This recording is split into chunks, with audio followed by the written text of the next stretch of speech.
Bidhuhuril Mustafa Ahmad wa li ahli kauni unsur wa sururun qad tajaddad. Itu disebutkan asyraqal badru alaina. Telah datang bulan purnama di tengah-tengah kami. Jadi Nabi Muhammad itu saking indahnya, digambarkan oleh para sahabat layaknya bulan purnama.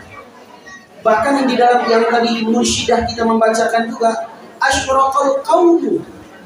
Asyraqal qawmu, tiba-tiba ma'asyarul hadirat, bulan menerangi muka bumi sehingga biasanya yang namanya bulan menerangi hanya sedikit saja karena dia bukan memancarkan cahaya, tapi dia hanya memantulkan cahaya dari matahari.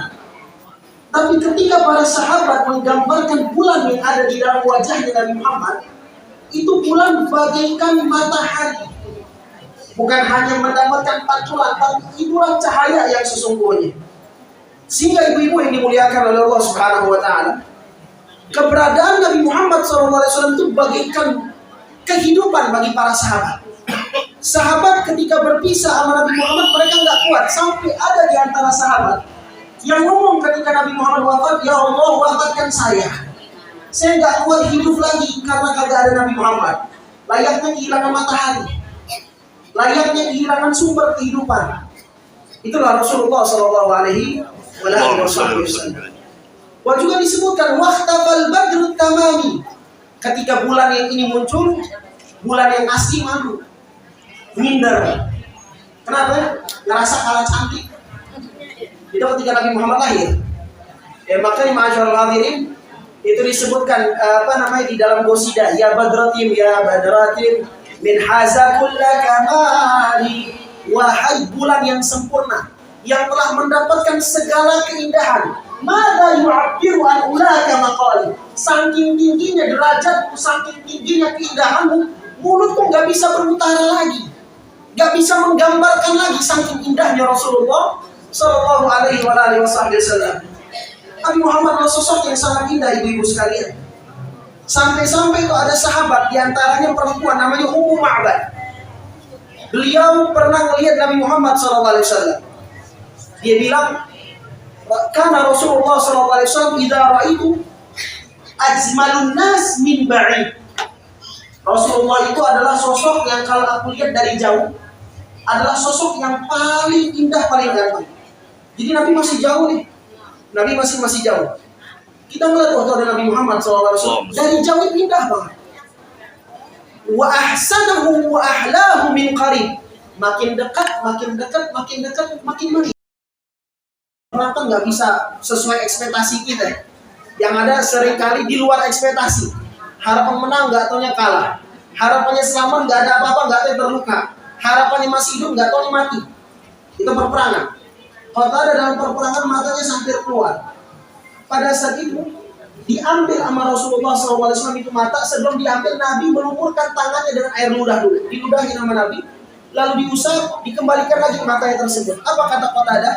Mata yang diusap sama Nabi lebih terang, lebih indah, dan lebih jelas daripada mata yang belum diusap sama Nabi Muhammad SAW. Itu Nabi Muhammad, obat dari segala obat. Sakit fisik datang ke Nabi sembuh. Ada juga sahabat Nabi Muhammad SAW yang disebutkan masyhur. Beliau lumpuh, datang ke Rasulullah jadi sembuh. Bahkan ibu-ibu sekalian sering kita baca Maulaya salli wa sallim daiman abada ala habibika khairil khalqi kullihim. Itu kan juga ada di dalam qasidah Burdah namanya. Ya, itu qasidah namanya Burdah. Di dalam qasidah Burdah, syair-syair yang diubah tersebut adalah pujian-pujian kepada Nabi Muhammad. Ya, pujian-pujian kepada Nabi Muhammad sallallahu alaihi wasallam. Seperti ya Rabbi bil Mustafa balligh maqasidana waghfir lana ma madha ya wasi'al karami. Itu juga diubah. Yang ngarang Al-Imam Asy-Syaikh Muhammad Al-Busiri. Jadi sembuh. Bahkan yang dahsyat itu sakit itu bukan sakit biasa. Dalam sebuah riwayat beliau itu lumpuh, bersolawat kepada Nabi jadi sembuh. Yang mungkin dari segi medis pun mengatakan dengan tangan nggak bisa disembuhkan lagi.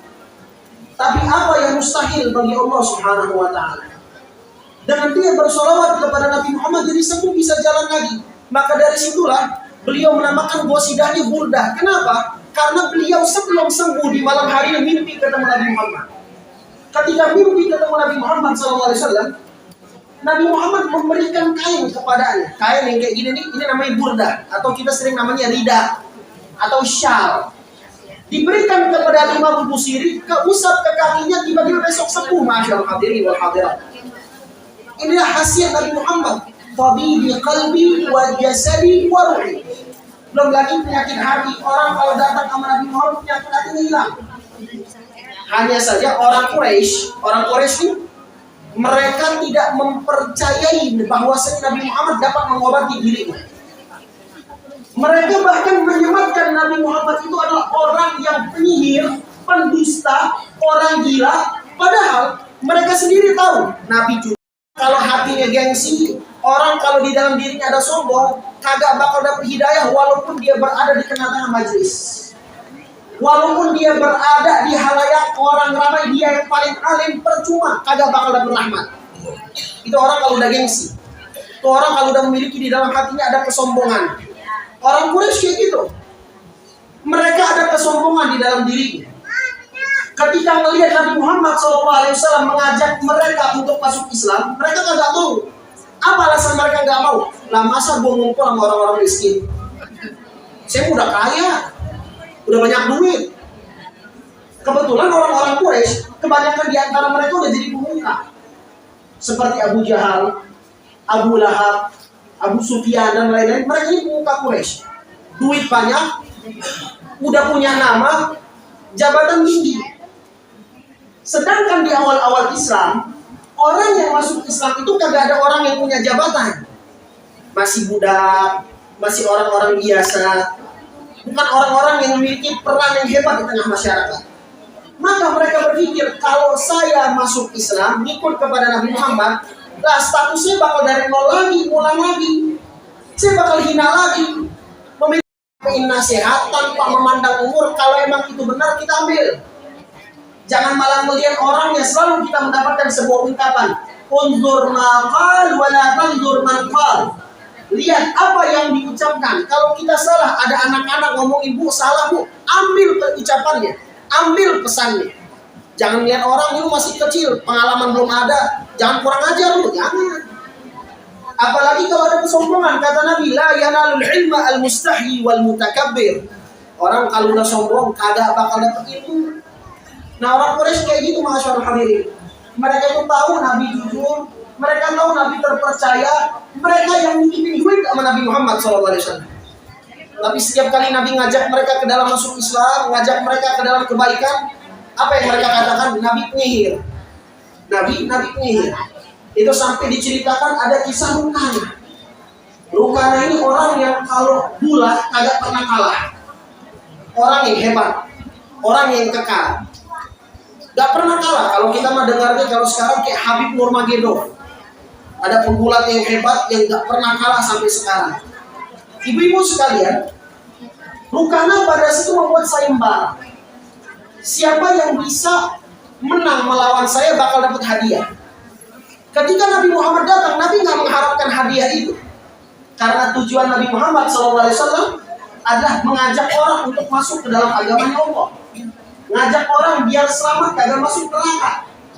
Ngajak orang biar kenal sama Tuhan. Itu tujuannya Nabi Muhammad. Gak ada harapannya harta, wala pujian, wala terima kasih.